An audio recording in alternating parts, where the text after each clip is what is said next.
I want to talk to you today about not letting the ugly in others take away the life of the beauty in you. And this is so important because we know that we are all living in this interconnected, interdependent world. We all need each other. I know we don't want to admit that. I don't even like to admit that. I love my alone time. I love time with myself. But the truth is, we all need each other. All the studies have supported that. People who have social connections live longer. They're less likely to have depression. They have more joy. People who are socially connected are more successful. So obviously, hands down, we need each other. But we cannot let the ugly in others kill our beauty, because what's going to happen is sometimes, whether it's a good relationship or a bad relationship, people are going to be ugly. It's going to happen. Hopefully, they're not typically in an ugly stance. And that's another whole video in itself when I talk about how our insides we can see on the outside, but we don't realize it sometimes.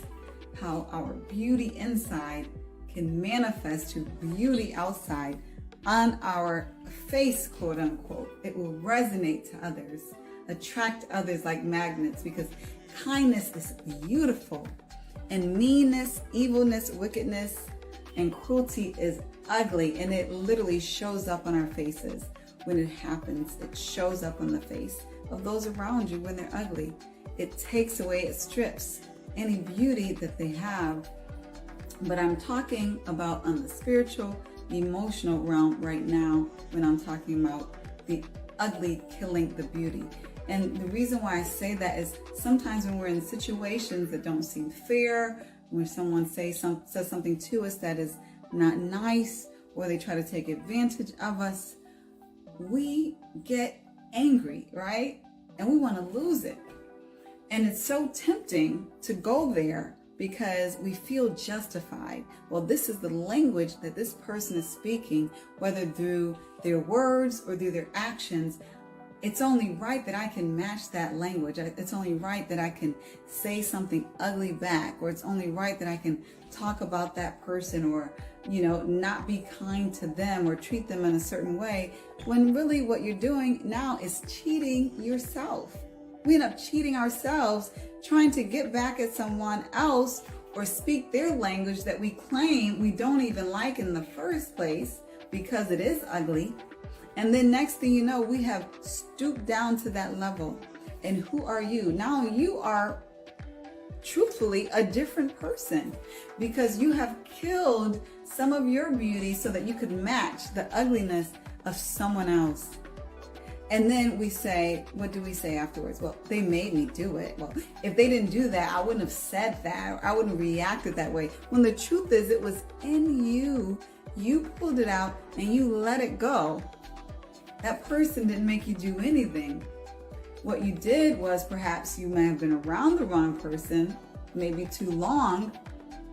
But if someone provokes you to be like them, you are making that choice to be like them. And so if you have that beauty inside of you, you don't want to let anyone rob you of that, anyone to kill it, anyone to provoke you, or anyone, more truthfully, to give you the excuse to extinguish it. You want your beauty to shine. And how do you do that? Well, you do that by expressing your kindness, by expressing your character, no matter what. Because what I have seen time and time again, those times when I've been able to go high, as I believe Michelle Obama has said, when they go lower, we go high.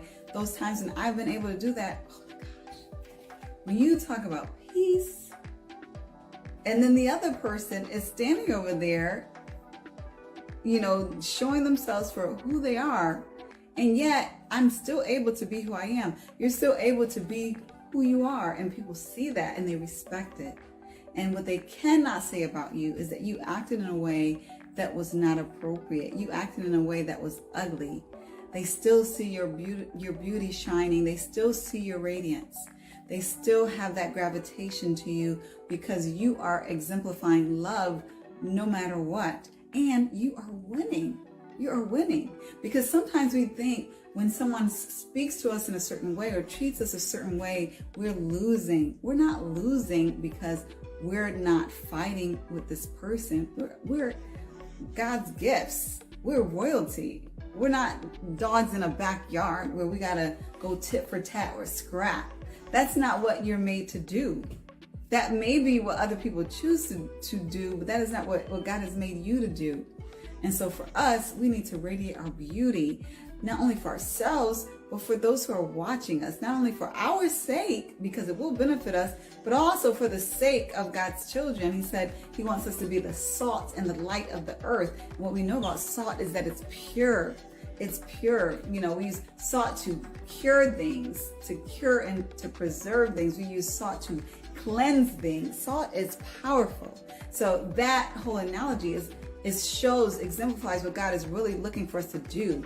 It's for us to purify the situation, purify the environment, cleanse the environment, preserve the peace in the environment, and the light to be radiant and to shine above the darkness. Because where there is light, as Martin Luther King Jr. said, there is no darkness. So he's looking for us to preserve and purify the environment while bringing light of radiance that reflects him, because he's made us in his image, right?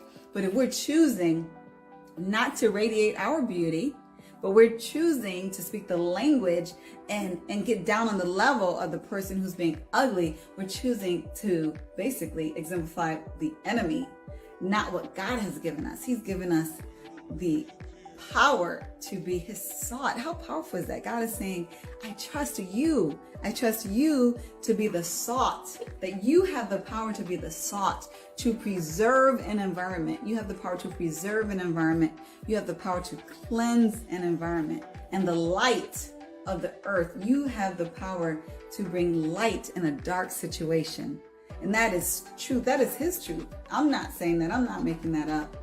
You know, so that says to me, no matter how angry somebody gets you, you always have that choice. You always have that choice to be radiating, to set an example that you are better. You are better because you are God's gift. So that's why I say to you in this moment, you know, just like I said at the beginning, don't let anyone kill your beauty with their ugliness. If they choose to be ugly, let them do so, while you maintain the beauty that is in you, that you have, and have a blessed day.